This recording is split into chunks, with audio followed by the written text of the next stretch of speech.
Hello my dear चैम्स। तो कैसे हैं आप? आई होप यार ठीक ठाक होंगे। तो यार बच्चों, आज के इस वीडियो में हम लोग डिस्कस करने वाले हैं RGPB बीटेक सेकेंड सेमेस्टर के आप लोगों के एक subject basic civil engineering and mechanics के सुपर इम्पोर्टेंट क्वेश्चंस के बारे में, जहाँ मैं बच्चों आपको इस सब्जेक्ट के कुछ ऐसे सुपर इम्पोर्टेंट क्वेश्चंस प्रोवाइड करूँगा जिनको पढ़कर आप अपनी सिविल इंजीनियरिंग के एग्ज़ाम में ईजीली पास हो जाओगे।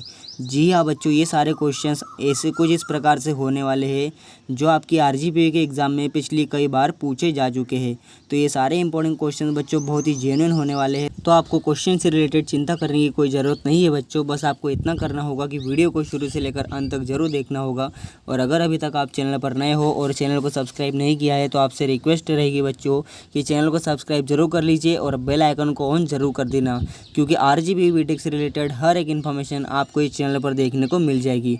और आपसे बच्चों एक सुपर रिक्वेस्ट रहेगी मेरी, एक इंपॉर्टेंट रिक्वेस्ट मैं आपसे करना चाहूँगा बच्चों कि आप वीडियो को शुरू से लेकर अंत तक ज़रूर देखना बच्चों। भली वीडियो 10-11 मिनट की बन जाती है, लेकिन बच्चों आप 2x स्पीड पर लगाकर वीडियो को देखिए, लेकिन बच्चों आप प्लीज़ वीडियो को शुरू से लेकर अंत तक ज़रूर देखिए। और ऐसा मैं क्यों कह रहा हूँ बच्चों, यहाँ पर मैं आपको इसकी रियलिटी भी बता देता हूँ। तो यहाँ पर मैंने अपना यूट्यूब स्टूडियो ओपन कर लिया है और आप देख सकते हो 1312 सब्सक्राइबर है और मेरे व्यूज़ भी यहाँ पर डाउन चल रहे हैं और वॉच टाइम पिछले 28 दिनों का यहाँ पर 53 घंटे का है। और अगर बात करते हैं रेवेन्यू की बच्चों, तो यहाँ पर बच्चों मैं 0 रुपीज़ यहाँ से अर्न करता हूँ मेरे चैनल से। आपको इस बात का प्रूफ भी यहाँ पर मैं दिखा देता हूँ।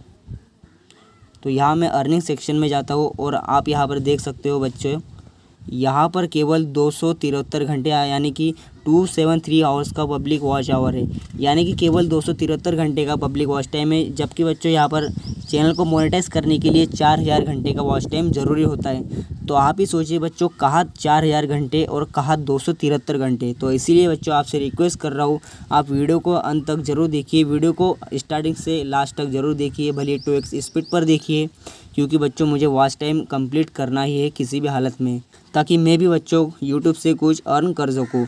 आप ही सोचिए बच्चों, कहाँ 273 घंटे और कहाँ 4000 घंटे। तो देखिए बच्चों बहुत ज़्यादा फ़र्क है, लेकिन आप अगर कोशिश करोगे तो ज़रूर बच्चों यहाँ पर कंप्लीट हो जाएगा। तो यही आपसे रिक्वेस्ट रहेगी कि वीडियो को पूरा देखिए और मेरा 4000 घंटे का वॉच टाइम कंप्लीट कराने में हेल्प ज़रूर कीजिए। तो यहाँ पर बच्चों हम शुरू करने वाले हैं आपकी फर्स्ट यूनिट के साथ में। तो उससे पहले बच्चों मैं आप लोगों को यहाँ पर बता दूँ कि आपकी सिविल इंजीनियरिंग में यहाँ पर 2 सब्जेक्ट को मिलाकर एक सब्जेक्ट बना है, यानी कि basic civil engineering and mechanics. तो सिविल इंजीनियरिंग एंड मैकेनिक्स से मिलाकर यहाँ पर 2 सब्जेक्ट से मिलाकर यहाँ पर एक सब्जेक्ट आपका बनाया हुआ है बच्चों। तो और देखिए यहाँ पर सिविल इंजीनियरिंग वाले पोर्शन में बच्चों आपको क्या देखने को मिलेगा, ब्रिक्स, सीमेंट, कॉन्क्रीट एक्सेट्रा, यानी कि जो घर बनाने में जो सिविल के से रिलेटेड जो भी सारी चीज़ें होती है बच्चों, यहाँ पर आपको सिविल इंजीनियरिंग में आपके थ्योरेटिकल पार्ट्स में देखने को मिलेगी।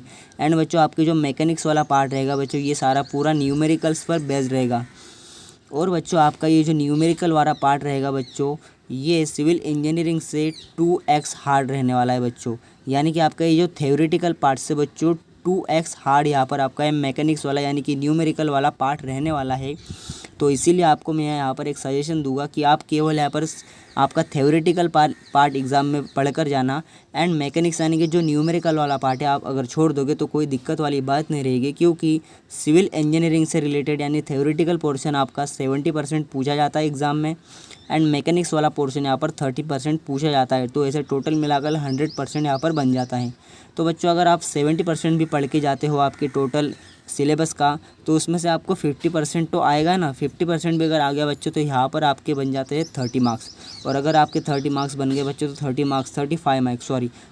मार्क्स अगर बन जाते हैं तो आप बिल्कुल ईजिली पास हो जाओगे, ठीक है। तो आपका समय बचाते हुए मैं आपको इसीलिए बोल रहा हूँ कि आप न्यूमेरिकल वाला पार्ट छोड़ दोगे तो कोई दिक्कत वाली बात नहीं रहेगी, ठीक है। तो चलिए बढ़ते हैं हमारी यूनिट फर्स्ट की ओर। और इसी के साथ साथ बच्चों मैं आपको लास्ट में कुछ मस्ट रीड टॉपिक्स बताऊंगा, यानी कि ऐसे इंपॉर्टेंट क्वेश्चन जिनको आपको बिल्कुल पढ़कर ही जाना है, वो क्वेश्चंस भी बताऊंगा। क्योंकि बच्चों उन क्वेश्चंस की एग्ज़ाम में आने की प्रोबेबिलिटी बच्चों 99.9% है। ऐसे तो ये सारे क्वेश्चंस भी इंपॉर्टेंट है, लेकिन वो इनसे ज़्यादा इंपॉर्टेंट, ठीक है। आपको बैकग्राउंड में यहाँ पर कोयल की बोलने की आवाज़ भी आ रही होगी, कौवे भी यहाँ पर चहचहा रहे हैं, उसके लिए मैं आपसे माफ़ी चाहूँगा, क्योंकि मैं यहाँ पर बाहर बैठकर वीडियो को शूट कर रहा हूँ, ठीक है। तो यहाँ पर इन 5 क्वेश्चन आप कर लीजिएगा बच्चों। सीजनिंग ऑफ टिम्बर करना, वर्केबिलिटी ऑफ कॉन्क्रीट, ये सबसे ज़्यादा इंपॉर्टेंट क्वेश्चन है। इसके बाद defined curing, defined RCC, energy efficiency in building, types of doors and Windows. In 5 question को आप अच्छे तरीके से पढ़ के जाना, ठीक है। बढ़ते हैं हमारी अगली यूनिट पर।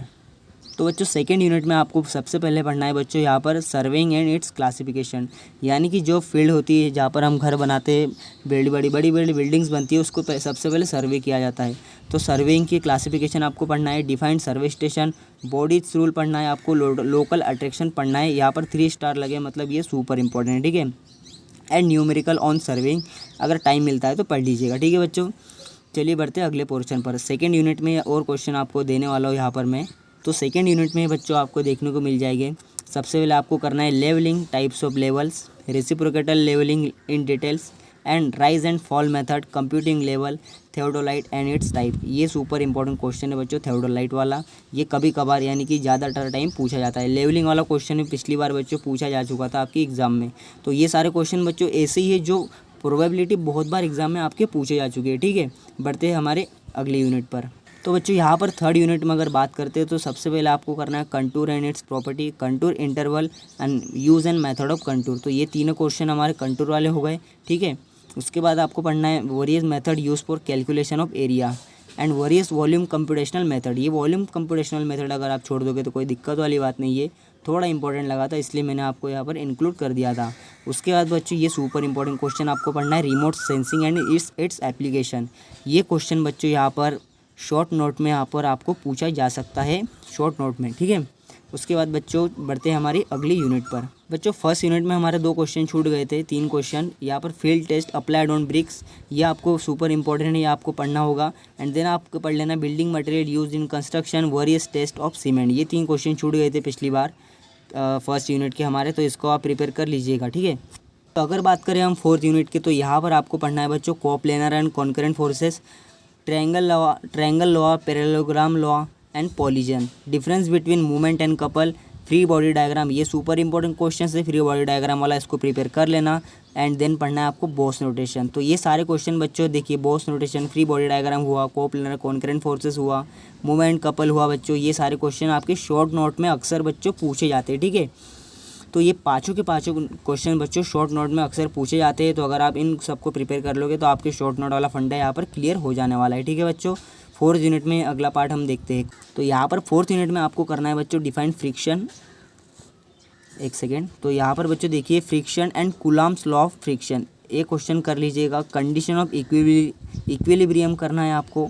एंड ये अगेन बच्चों सुपर इंपॉर्टेंट क्वेश्चन लामिस थ्योरम, ये अक्सर पूछा जाता है बच्चों आपके एग्जाम में।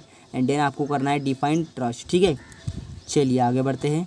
यूनिट 5 में बच्चों आपको पढ़ना है difference between centre and centroid, parallel axis theorem, ये अगेन सुपर इंपॉर्टेंट क्वेश्चन आपको यहाँ पर आ गया।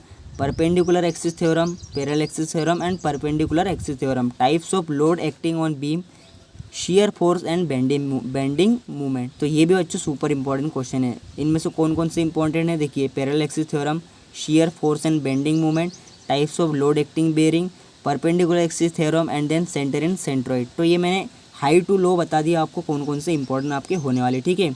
तो अभी बात करते हैं बच्चों मस्ट रीड क्वेश्चंस, यानी कि जिनको आपको बिल्कुल आपके एग्जाम के लिए छोड़कर नहीं जाना है, वो कौन कौन से होने वाले हैं यहाँ पर। तो बच्चों आपकी मस्ट रीड क्वेश्चन यहाँ पर टोटल 5 क्वेश्चन है, जिसको आपको बिल्कुल अगर आप सिविल इंजीनियरिंग का पेपर देने जा रहे हैं तो इनको तो बिल्कुल छोड़ना ही नहीं है, क्योंकि इनके आने की प्रोबेबिलिटी 99.9% होने वाली है। तो इन वो सारे क्वेश्चन जो अभी आपको दिए मैंने वो तो आएंगे ही एग्जाम में, उनमें से मतलब आएगा ही, लेकिन ये 5 क्वेश्चन भी आपको देखने को मिलेंगे, जैसे कि workability of concrete, लामिस theorem, free body diagram, theodolite, parallel axis theorem etceteras. तो ये सारे क्वेश्चन बच्चों सुपर इंपॉर्टेंट है।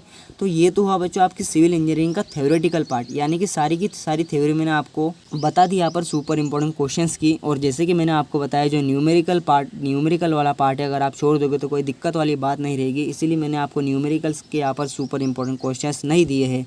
लेकिन अगर आप थ्योरेटिकल पार्ट्स भी करते हो तो आप बच्चों ईजिली पास यहाँ पर हो जाओगे। और आपको एक बात बता दूं बच्चों यहाँ पर मैं, कि आपको बिल्कुल कुछ ज़्यादा कुछ पढ़ने की ज़रूरत नहीं है, बस थोड़ा थोड़ा ऊपर से पढ़ लीजिएगा। और बाकी का अगर आप अपने मन से भी लिख कर आ जाते हो तो बच्चों आपको पूरे मार्क्स अच्छे से मिल जाएंगे। ये सारी चीज़ें आपके जो सिलेबस में है सिविल इंजीनियरिंग के, ये आप अपनी डे टू डे लाइफ में कहीं ना कहीं देखते ही होंगे। तो बच्चों आज के इस वीडियो के लिए इतना काफ़ी है। आई होप कि आपने चैनल को सब्सक्राइब करके बेल आइकन को ऑन जरूर कर दिया होगा। इस वीडियो को ये एंड करते हैं, एंड मैं आपसे मिलता हूँ अगली वीडियो में किसी और नए टॉपिक के साथ में। तब तक के लिए बाय।